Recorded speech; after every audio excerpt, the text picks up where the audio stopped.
सांदीपनी विद्यालय अजर में 52 विद्यार्थियों को मिली निःशुल्क साइकिलें। विधायक बाला बच्चन ने शिक्षा व मूलभूत सुविधाओं पर दिया जोर। अजर बरवानी मध्य प्रदेश शासन की साइकिल वितरण योजना के अंतर्गत शासकीय सांदीपनी उच्चतर माध्यमिक विद्यालय अजर में कक्षा 9वीं के 52 विद्यार्थियों को निःशुल्क साइकिलों का वितरण किया गया। छात्रावास परिसर में आयोजित कार्यक्रम में मुख्य अतिथि के रूप में विधायक बाला बच्चन तथा भाजपा जिला अध्यक्ष अजय यादव उपस्थित रहे। कार्यक्रम में बताया गया कि शासन की इस योजना का उद्देश्य उन विद्यार्थियों को शिक्षा के लिए प्रोत्साहित करना है जिनके गांव में हाई स्कूल उपलब्ध नहीं है और जिन्हें अध्ययन के लिए दूसरे गांव अथवा नगर तक आना जाना पड़ता है। साइकिल मिलने से विद्यार्थियों की शिक्षा सुगम होगी तथा विद्यालय छोड़ने की प्रवृत्ति में कमी आएगी। भाजपा जिला अध्यक्ष अजय यादव ने विद्यार्थियों को मन लगाकर अध्ययन करने की प्रेरणा दी। उन्होंने कहा कि सांदीपनी नाम महान ऋषि सांदीपनी से जुड़ा है जिनके आश्रम में भगवान श्री कृष्ण ने शिक्षा ग्रहण की थी। विद्यार्थियों को अनुशासन, संस्कार और परिश्रम के साथ अध्ययन कर देश के जिम्मेदार नागरिक बनने का संदेश दिया।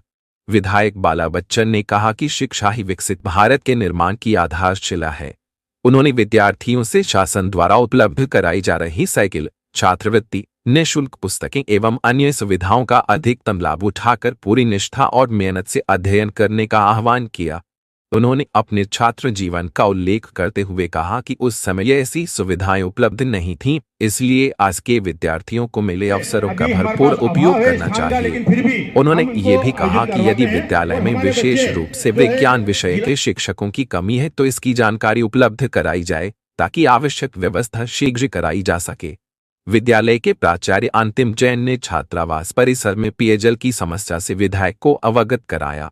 इस पर विधायक बाला बच्चन ने छात्रावास परिसर में ट्यूबवेल स्वीकृत कराने का आश्वासन देते हुए कहा कि विद्यार्थियों को मूलभूत सुविधाओं की कमी नहीं होने दी जाएगी। कार्यक्रम के दौरान खेल प्रतियोगिताओं, स्काउट गाइड, शूटिंग तथा अन्य गतिविधियों में जिला, संभागीय एवं राज्य स्तर पर उत्कृष्ट प्रदर्शन करने वाले विद्यार्थियों को प्रमाण पत्र। मैंने इसमें प्रश्न उठाए थे, वो जो बजट जो होता है, बजट के अनुदान मांगों पे और अनुपूरक बजट पे मैं बोला भी था। मैंने खुद सरकार से मांग की थी। मेरे और कांग्रेस पार्टी के विधायक साथियों के प्रश्नों के जवाब में आए हैं कि 4-4 महीने हो गए जिनको पेंशन मिलना चाहिए उनको पेंशन नहीं मिल पा रही है, और जो स्व सहायता समूह की महिलाएँ हैं उनकी भी राशि 4-4 महीने से नहीं डल रही है। मैं आपको कहना और बताना चाहता हूँ कि सरकार भारी भरकम कर्ज के बोझ में लग गई है। वित्तीय व्यवस्थाएं मोहन यादव जी की सरकार की खत्म हो जा चुकी है। मेरा खुद का विधानसभा में स्पीच था, मैंने इस बात को बोली है कि लगभग 5 लाख करोड़ से अधिक का कर्ज हो जा चुका है, और एक दिन का जो कर्ज का ब्याज जो सरकार भर रही है वो 80 करोड़ रुपये ब्याज के भर रही है। तो पूरी तरह से कर्ज में डूब जा चुकी है। वित्तीय व्यवस्थाएं खत्म हो जा चुकी है।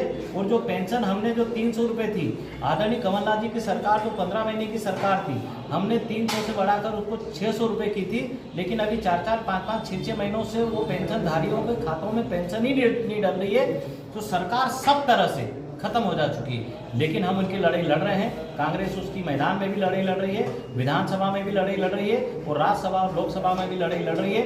लोकसभा में आदरणीय हमारे राहुल गांधी जी और प्रियंका गांधी जी लड़ रहे हैं, और राज्यसभा में हमारे राष्ट्रीय अध्यक्ष मल्लिकार्जुन खड़गे जी लड़ रहे हैं, और श्रीमती सोनिया गांधी जी लड़ रही है। बाकी मैदान की लड़ाई हमारे संगठन के पदाधिकारी लड़ रहे हैं। अब वो दिन दूर नहीं है, बहुत जल्द भाजपा मध्य प्रदेश और देश से बाहर हो जाएगी।